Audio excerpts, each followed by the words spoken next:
Guys, इस video में हम कोऑर्डिनेटर फॉर शील्ड ऑथेंटिकेशन के बारे में बात करेंगे।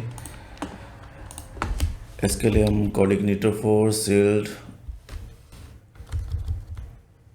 की गाइड को ओपन कर लेते हैं। पहले इसमें इंस्टॉलेशन गाइड हमने डायरेक्ट ओपन कर लिए। इंस्टॉलेशन रिक्वायरमेंट और किस तरीके से हम करेंगे, तो इसी को हम फॉलो करेंगे और यहीं से हम स्टेप्स को यूज़ करके इंस्टॉल करेंगे। सबसे पहले हम क्या करते हैं कि coordinator.com पे जाके हम लेटेस्ट वर्जन कोऑर्डिनेटर 4 का डाउनलोड कर लेते हैं। डाउनलोड सेक्शन में अगर हम जाते हैं कोऑर्डिनेटर 4 डाउनलोड, ये मैं 4.3 वर्जन को 3.1 को हम डाउनलोड कर रहे हैं और इसी को यूज़ करके हम शील्ड का इंटीग्रेशन करेंगे। कोऑर्डिनेटर फॉर शील्ड का इंटीग्रेट करेंगे इसी में। तो मैं कुछ मैनुअल स्टेप्स रखूँगा, कुछ कंपोज़र को यूज़ करके करेंगे और कोशिश करूँगा कि ट्यूटोरियल इजी टू अंडरस्टैंड रहे। इसको एक्सट्रैक्ट कर लेते हैं।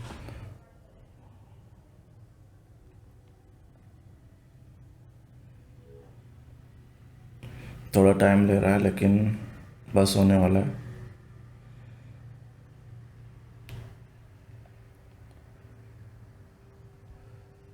ये एक्सट्रैक्ट हो गया है। अब ये हमारी सारी फाइल्स हैं कोऑर्डिनेटर 4 की।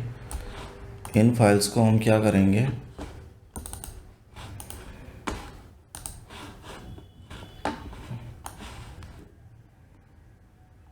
यहाँ से हम उठाएंगे या इस फोल्डर को मैं रीनेम कर देता हूँ, शील्ड कर देता हूँ। ये अब शील्ड फोल्डर के थ्रू ही हम इसे एक्सेस करेंगे और शील्ड से ही हम आगे कंटिन्यू करेंगे। अभी क्या है कि मैं इसे अपने वैम्प सर्वर में रख देता हूँ। वैम्प सर्वर मेरे पास इंस्टॉल्ड है। आप जो भी सर्वर यूज़ कर रहे हो आप उसका यूज़ कर सकते हो, शील्ड का। मैं यहाँ शील्ड कर रहा हूँ। एक और CI4 शील्ड बना हुआ है, उसको नहीं, उसको इग्नोर करते हैं। शील्ड पे मैं करता हूँ। अगर मुझे इसे एक्सेस करना है तो मेरा लोकल होस्ट पे मैं ऐसे कर सकता हूँ, शील्ड ये चल रहा है और पब्लिक डायरेक्टरी में आके ये कोऑर्डिनेटर 4 मेरा इंस्टॉल हो गया है। अब मुझे इसमें शील्ड ऑथेंटिकेशन सिस्टम को इसमें इंटीग्रेट करना है। तो इसके लिए मैं क्या करूँगा कि सबसे पहले मैं इस फोल्डर को, शील्ड फोल्डर को ही ने ओपन कर लेता हूँ कोड में। विजुअल स्टूडियो कोड का यूज़ करके हम इसे ओपन कर लेते हैं। Yes, trust the author. तो मेरी सारी फाइल्स यहाँ पर आ गई हैं। अभी मैं क्या कर रहा हूँ कि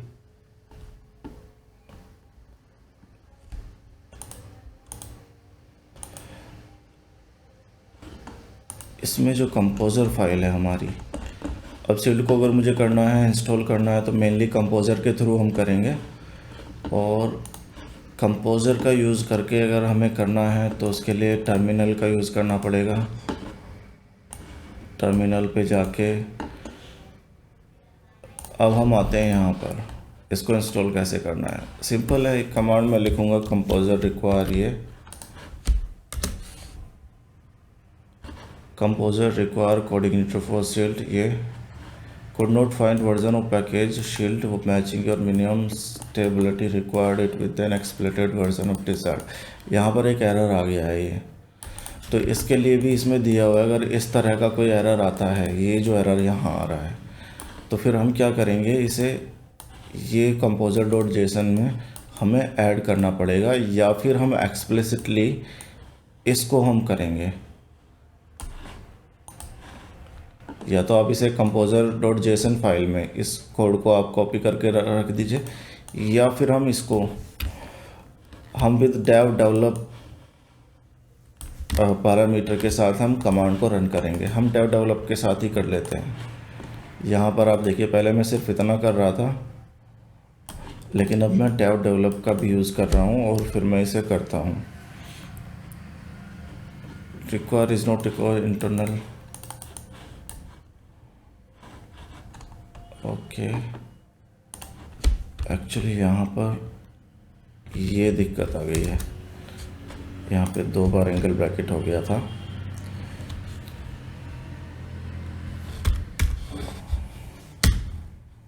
अब देखते हैं अब क्या होता है।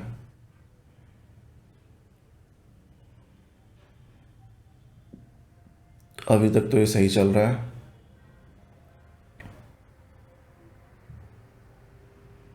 तो ये सारी चीज़ें ऐड हो गई हैं इसमें।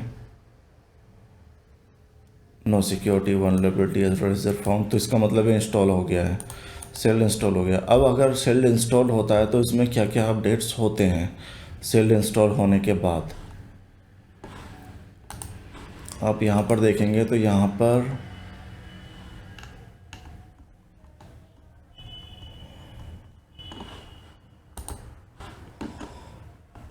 वेंडर के अंदर हमारा कोऑर्डिनेटर शील्ड,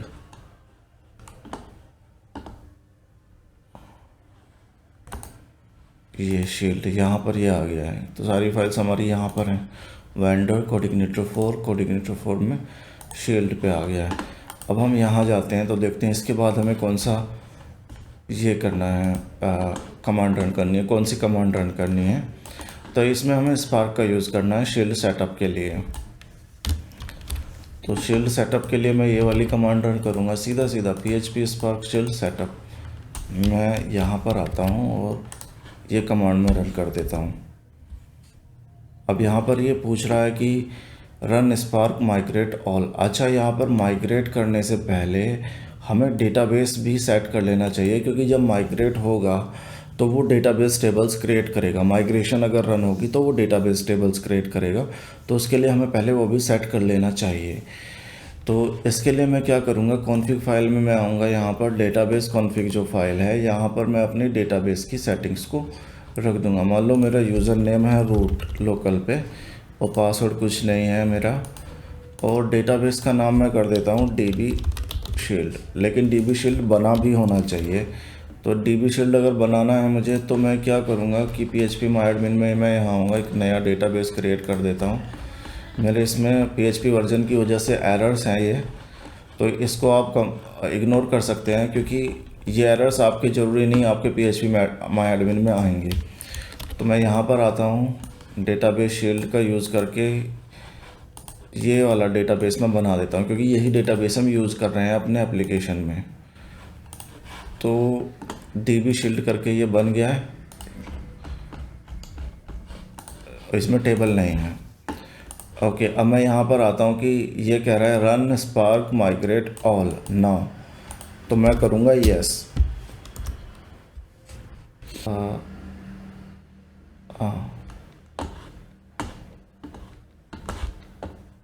अब हम क्या करते हैं कि कमांड लाइन यहाँ से चलाते हैं,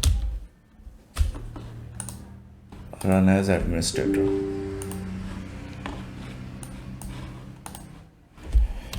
cd c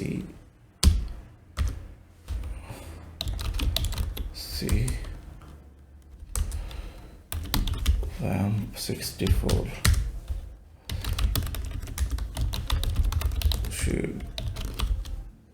स्पार्क फाइल हमारी यहीं पर है। तो अभी मैंने एडमिनिस्ट्रेटर मोड में से चलाया है, और फिर मैं इसके बाद इस कमांड को यहाँ सेटअप करने की कोशिश करूँगा।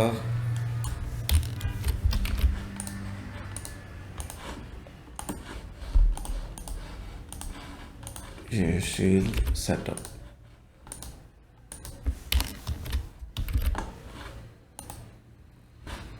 PHP स्पार्क शील्ड सेटअप, ये नहीं जा रहा है तो इस लिखना ही पड़ेगा स्पार्क शील्ड सेटअप। नो फिर से यस। अब ये कह रहा है कि MySQL कनेक्शन नॉट फाउंड। ये तो सही एरर है कि कनेक्शन MySQL नहीं मिलेगा, MySQL आई ही मिलेगा।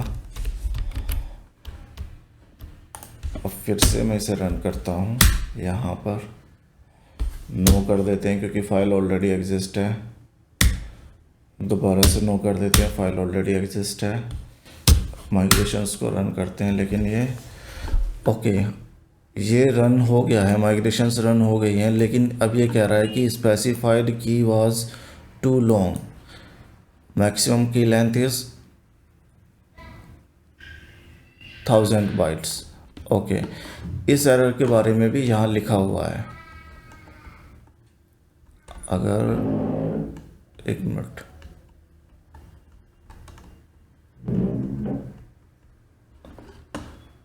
अच्छा यहाँ इसके बारे में मेंशन नहीं है, लेकिन मैं बता देता हूँ ये एरर कब आता है।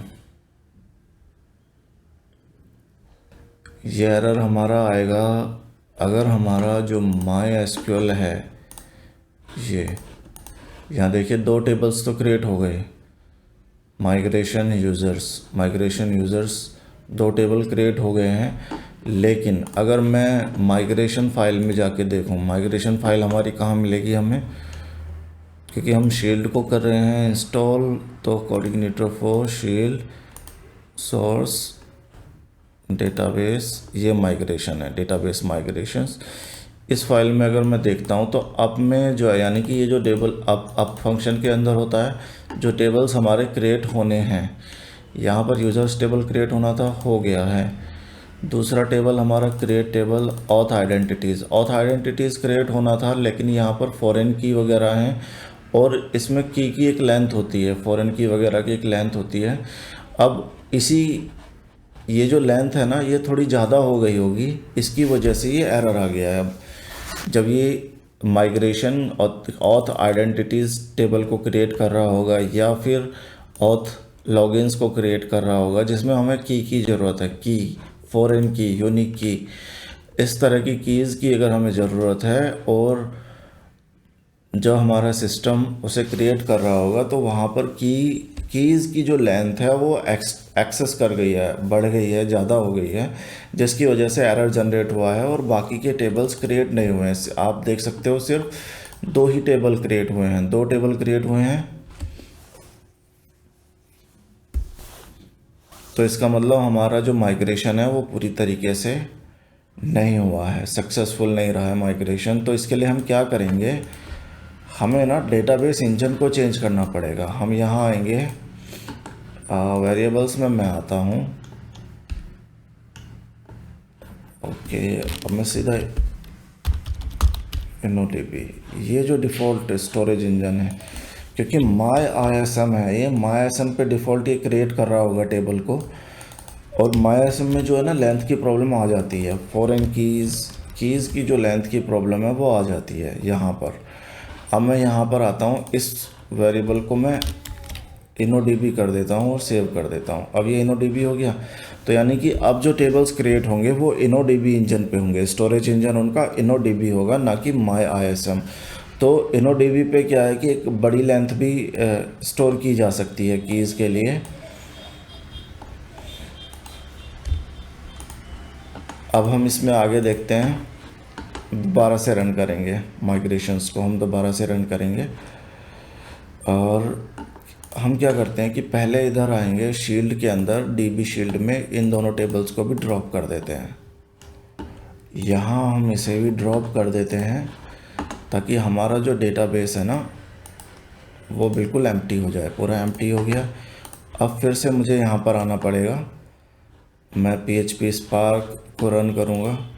एक्चुअली मुझे, अगर मैं विजुअल स्टूडियो कोड को एडमिनिस्ट्रेटर मोड में हम कर लेते ना, इसे रन करते एज एन एडमिनिस्ट्रेटर मोड, तो फिर ये दिक्कत नहीं आती हमारे साथ, जो आ रही थी ना डेटाबेस कनेक्शन की, वो नहीं आती। लेकिन अब क्योंकि मैं यहाँ कमांड लाइन पे कर रहा हूँ इसे, कुछ लोग इसे समझ पाएंगे या नहीं समझ पाएंगे। अभी मैं क्या करता हूँ कि इसी को ही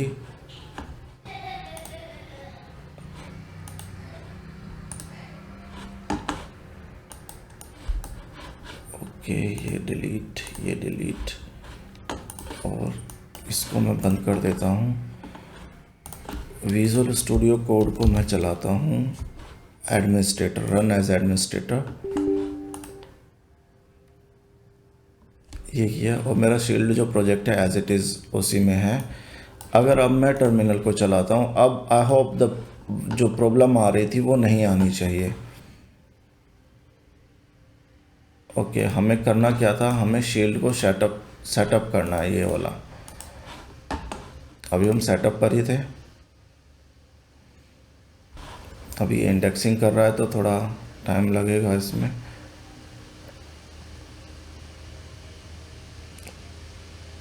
आई थिंक हो गई है इंडेक्सिंग।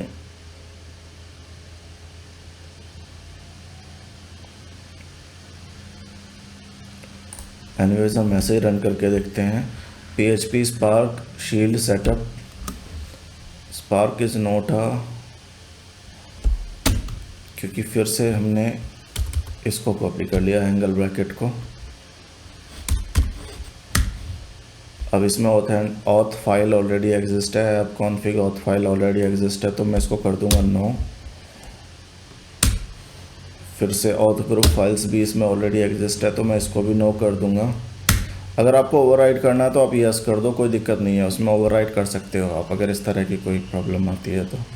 अब ये कह रहा है कि रन स्पार्क माइग्रेट ऑल। अब माइग्रेशंस को रन करने के लिए कह रहा है, तो मैं माइग्रेशंस को स्टार्टिंग से रन करूँगा। इस बार माइग्रेशन कंप्लीट हो गई है, इस बार कोई भी एरर नहीं आया, माइग्रेशन कंप्लीट हो गई है। अब मैं यहाँ आता हूँ, वापस देखते हैं हम PHP माई एडमिन में अपने डेटाबेस को हम चेक करेंगे। इस बार यहाँ पर 9 टेबल क्रिएट हुए हैं, 9 टेबल्स क्रिएट हुए हैं, यूज़र्स, सेटिंग्स, और यहाँ पर जो इनका डेटाबेस इंजन है आप देखो InnoDB है, InnoDB की वजह से ये क्रिएट हो गए हैं। तो हमें InnoDB टाइप या डेटाबेस इंजन का यूज़ करके टेबल्स को क्रिएट करना था। हमें अपना डेटाबेस का जो डिफ़ॉल्ट इंजन है वो InnoDB सेट करना था, इसलिए वो एरर आ गया था की लेंथ के लिए, जो भी एरर आ रहा था तो वो हमारा अब चला गया है एरर। अब हम यहाँ पर क्या करेंगे, क्योंकि यहाँ पर माइग्रेशंस हमारे हो गए हैं और ये हमारा शील्ड इंस्टॉल हो गया है, माइग्रेशन भी हो गई है। अभी यहाँ पर देखते हैं हम इसके बाद क्या करना है। इसे मैनुअल सेटअप दिया है, लेकिन हमने मैनुअल सेटअप का यूज़ नहीं किया है, हमने कंपोज़र के थ्रू या स्पार्क के थ्रू हमने किया है और वो उसके थ्रू हो गया है हमारा सक्सेसफुल सेटअप। अभी इसकी ज़रूरत नहीं है। अब मैनुअल सेटअप की जो स्टेप्स हैं उनको हम वैसे कंफर्म कर सकते हैं।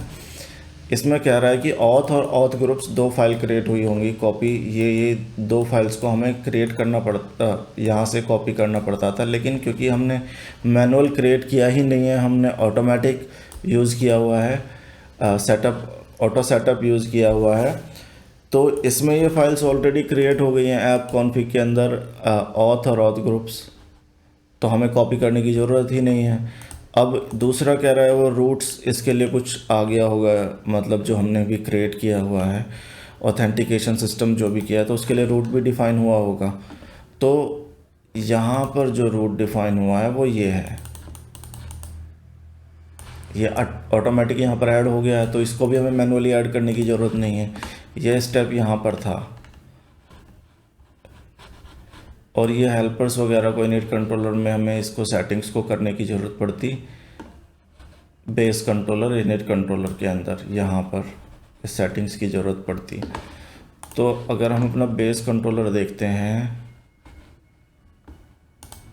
कंट्रोलर्स, बेस कंट्रोलर, यहाँ पे सेटिंग्स ऑटोमेटिक आ गई है, एरे मर्ज सेटिंग हेल्पर्स, सेटिंग हेल्पर को इसने ऑटोमेटिक लोड कर लिया है। तो हमने ऑटोमेटिक सेटअप, ऑटो सेटअप का यूज़ किया था, ना कि हमने मैनुअल सेटअप का यूज़ किया था, कमांड लाइन सेटअप का हमने यूज़ किया था। तो ये सेटअप हो चुका है, सारी चीज़ें जो चेंज होनी चाहिए थी वो चेंज हो गई हैं, माइग्रेशन हमने कर दी है, माइग्रेशन हमारी सक्सेसफुल है। यहाँ पर देखिए क्लियरली लिखा हुआ है कि अगर इफ़ यू गेट स्पेसिफाइड की वाज टू लॉन्ग एरर, जो हमें एरर आया था अगर वो आना है तो InnoDB की जगह हमें MySM की जगह InnoDB का यूज़ करना पड़ेगा, जो हमने कर दिया है। तो हमारा ये सब कुछ चेंज हो गया है। अब हम क्या करेंगे कि यहाँ पर हमें कंट्रोलर फिल्टर्स को यूज़ करना है। तो इसमें हमें क्या है कि ताकि हम किसी पेज को अगर एक्सेस करें, मतलब फ़िल्टर्स का यूज़ क्या होता है कि कंट्रोलर में पहुंचने से पहले वो डेटा को फ़िल्टर करता है, फ़िल्टर करके देखता है कि रिक्वेस्ट ऑथेंटिक है कि नहीं है, और फिर उसके बाद ही वो कंट्रोलर के उस फंक्शन को एक्सेस करने देता है या उस एरिया को एक्सेस करने देता है। अगर मैं यहाँ पर आता हूँ और हमारा यहाँ पर ये इंस्टॉल्ड है, ये हमारा ये इंस्टॉल्ड है और मैं यहाँ पर लिख देता हूँ लॉगिन। तो ये देखिए हमारा लॉगिन पेज चल रहा है। ये हमें बनाना नहीं पड़ा लॉगिन पेज, हमने शील्ड का सेटअप किया है तो हमारा लॉगिन चल गया है। ये लॉगिन पेज हमारा क्रिएट हो गया है। दूसरा, अगर मैं रजिस्टर पे क्लिक कर देता हूँ तो हमारा ओके, यहाँ पर एक दिक्कत है क्योंकि हमने इसका पाथ सही से सेट नहीं किया है। ओके, इसको हम बेस यूआरएल को भी पहले सेट कर लेते हैं। हमने बेस यूआरएल को नहीं किया हुआ है। ऐप के अंदर अगर हम जाएंगे तो हमें यहाँ बेस यूआरएल को सेटअप करना पड़ेगा। लोकल होस्ट, हमारा जो बेस यूआरएल है लोकल होस्ट शील्ड, और मैं इसको ऐसे कर देता हूँ, पब्लिक कर देता हूँ ताकि पब्लिक ही आता रहे।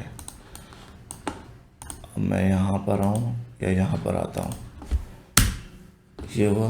अब मैं इसको करता हूँ, देखो रजिस्ट्रेशन चल गया हमारा। तो ये चलता रहेगा। इसको पब्लिक और इंडेक्स को आप हटा सकते हैं, तो इसके लिए एक दूसरी ट्यूटोरियल है, आप उसमें देख सकते हैं, तो वो भी हटाया जा सकता है। अब हम कुछ रजिस्ट्रेशन करते हैं। मैं कर देता हूँ जैसे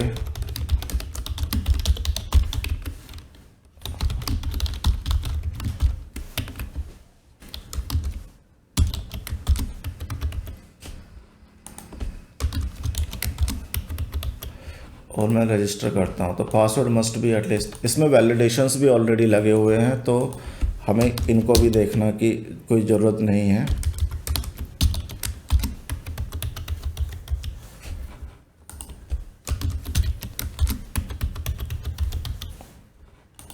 और मैं रजिस्ट्रेशन कर देता हूँ। तो रजिस्ट्रेशन होने के बाद ये वापस इंडेक्स पेज पे आ गया। रजिस्ट्रेशन तो हो गया है लेकिन इंडेक्स पेज पे आ गया। ऐसा क्यों हुआ है? इंडेक्स पेज पे वो इसलिए आया है कि जब हम ऑथ फाइल में जाएंगे ना, तो यहाँ पर हमने रिडायरेक्ट्स को वो किया है कि आफ्टर रजिस्ट्रेशन कहाँ जाना चाहिए, होम पेज पे जाएगा। आफ्टर लॉगिन कहाँ जाना चाहिए, होम पेज पे जाएगा। तो अभी हमने पेज डिफाइंस नहीं किए हैं इसके कि ये कहाँ जाना चाहिए। अगर हम यहाँ पर पेज डिफाइन कर देंगे तो ये वहीं पर जाएगा। मान लो अगर मैं होम कंट्रोलर पे एक दूसरा पेज यहाँ पर डिफाइन क्रिएट कर देता हूँ, पब्लिक फंक्शन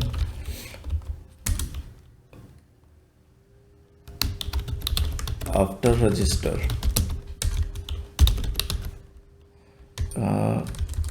या प्रोफाइल, और मैं यहाँ पर कुछ प्रिंट करा देता हूँ, hello user this is your profile page. मैंने ऐसे करा दिया। और अब मैं करता हूँ कि होम के प्रोफाइल पे चला जाए। यहाँ मैं आता हूँ ऑथेंटिकेशन में, जब भी रजिस्ट्रेशन हो तो होम प्रोफाइल पे चला जाए, ऐसे होम प्रोफाइल। सेम ऐसे ही मैं लॉगिन के लिए भी कर देता हूँ, होम प्रोफाइल, लॉगिन होने के बाद भी वहीं चला जाए। तो अभी हमने रजिस्ट्रेशन किया है। इसमें क्या है कि रजिस्ट्रेशन करते ही ये तुरंत लॉगिन भी हो जाएगा अपने यहाँ पे। अब हमें पता कैसे चलेगा कि ये, क्योंकि अब लॉगिन हो चुका है, ये रजिस्टर किया, तो मैं लॉगिन पेज पे आऊँगा तो अभी वो नहीं करेगा। होम प्रोफाइल इसे नहीं मिल रहा है शायद, ओके, क्योंकि हमने ऑटो रूट सेट नहीं किए हुए हैं इसलिए ऐसा हो रहा है। अगर मैं रूट में आता हूँ, यहाँ पर मैं ऑटो रूट सेट कर देता हूँ।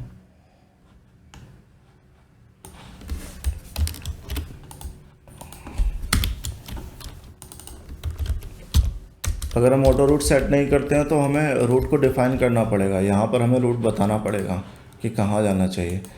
जैसे कि अगर मैं यहाँ पर अगर करूँगा ना बिना ऑटो रूट के, अगर मैं यहाँ प्रोफाइल नाम का एक बना देता हूँ ऐसे, और होम प्रोफाइल पे जाना चाहिए, तो मैं सिर्फ यहाँ पे आके ऑथ में सिर्फ होम प्रोफाइल लिखने की जगह प्रोफाइल ही लिखूँगा, क्योंकि अब मैंने एक रूट क्रिएट कर दिया है। प्रोफाइल को एक्सेस करेंगे तो automatic home profile function call हो जाएगा। अब मैं वापस आता हूँ और मैं लॉगिन पेज को एक्सेस करने की कोशिश करता हूँ, तो देखिए यहाँ पे प्रोफाइल पे आ गया, प्रोफाइल पेज पे आ गया। अब मैं लॉग आउट बटन बना देता हूँ। इसमें लॉगआउट फीचर भी है ऑलरेडी। शील्ड को अगर हम यूज़ करते हैं तो लॉगआउट भी यूज़ होता है। अगर मैं सिर्फ सिंपल यहाँ पर लॉगआउट लिख दूंगा तो ये लॉगआउट हो जाएगा। ये लॉगआउट हो गया है, देखिए। अब मुझे लॉगिन करना है क्योंकि मैंने एक यूज़र बना लिया है ऑलरेडी। ये इस नाम का यूज़र मैंने बनाया था। और मैं लॉगिन करता हूँ।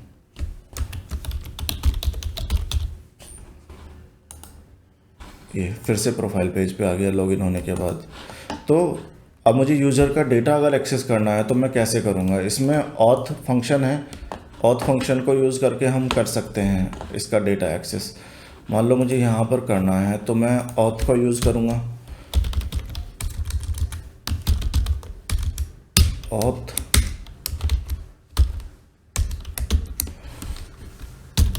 यूज़र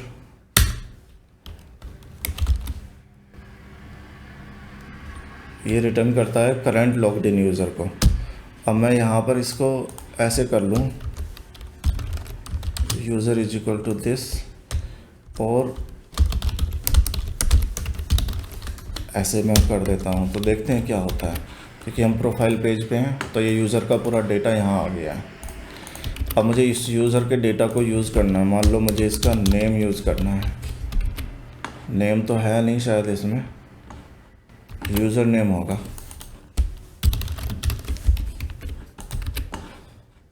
एक बार मैं देख लेता हूँ यूज़र नेम है या नहीं है। यूज़र नेम है।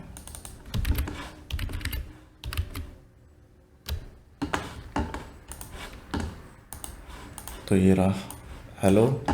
अब मैं इस यूज़र नेम को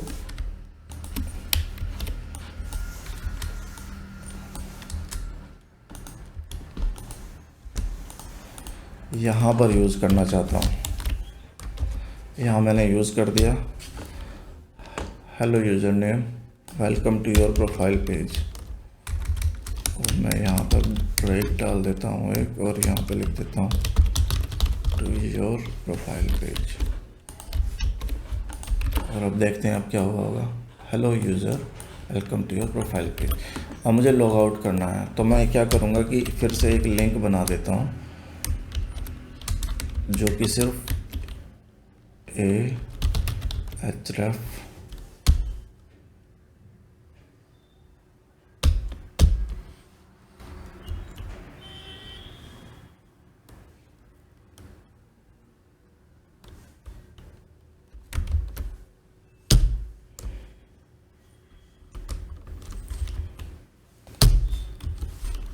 साइट यूआरएल फंक्शन का हम यूज़ करेंगे। साइट यूआरएल में मैं लॉग आउट, क्योंकि हम लॉग आउट जब एक्सेस करते हैं तो हम लॉग आउट कर सकते हैं। मैंने यहाँ ये किया, बिहार, ये लॉग आउट बटन बन गया हमारा। अब देखिए नीचे, अगर जैसे मैं लॉग आउट पर क्लिक करूँगा तो फिर से वो लॉग आउट हो जाएगा। लॉगिन भी हमने करके देख लिया, रजिस्टर भी हमने करके देख लिया, और लॉग आउट भी हमने करके देख लिया है। इसमें एक यूज़ लिंक लॉगिन का मतलब होता है कि जब हम यहाँ क्लिक करेंगे और अपना रजिस्टर्ड ईमेल आईडी यहाँ डालेंगे तो आपके ईमेल पे एक लिंक जाएगा, और जैसे ही आप उस लिंक पे क्लिक करेंगे तो आप लॉगिन कर सकते हैं। ये काम नहीं करेगा क्योंकि मेरा यहाँ पर ईमेल आईडी अभी काम नहीं कर, ईमेल मेरा काम नहीं कर रहा होगा यहाँ पर। लेकिन ईमेल के लिए मैं क्या करता हूँ कि हम SMTP का यूज़ कर लेते हैं, और SMTP का यूज़ करके मैं email.php जो फाइल है मेरी यहाँ पर, मैं किसी दूसरे प्रोजेक्ट से उठा लेता हूँ। CI4 में ऐप, ये ईमेल फाइल को मैं यहाँ से कॉपी कर लेता हूँ, और मैं इसे यहाँ से कॉपी करके कॉपी शील्ड के अंदर, ये हमारा प्रोजेक्ट है शील्ड, इसमें मैं यहाँ पेस्ट कर देता हूँ इसे। ये पेस्ट कर देता हूँ, रिप्लेस डेस्टिनेशन फाइल। तो ईमेल यहाँ पर ये आ गई। अभी मैं इसे ओपन करके दिखा देता हूँ इसमें क्या होगा। ईमेल फाइल में रिफ्रेश, ये ईमेल फाइल है। इसमें कुछ नहीं है, सिर्फ आपके जो SMTP के लिए ईमेल सेटअप करने के लिए ना, इसमें कुछ सेटिंग्स हैं, वो सेटिंग्स मैंने यहाँ पे डाल रखी है मेल ट्रैप से। तो मेल ट्रैप का यूज़ करके मैंने किया हुआ है। मेल ट्रैप का यूज़ हम कर सकते हैं टेस्टिंग के लिए, टेस्टिंग ईमेल्स के लिए। और मेल ट्रैप पे अगर मैं जाऊँगा, जो ईमेल अगर मैं यहाँ से करता हूँ, अब क्योंकि मेरी ईमेल सेटअप हो चुका है, तो मैं यहाँ पर अगर जैसे ही अपनी ईमेल आईडी में डालता हूँ, ये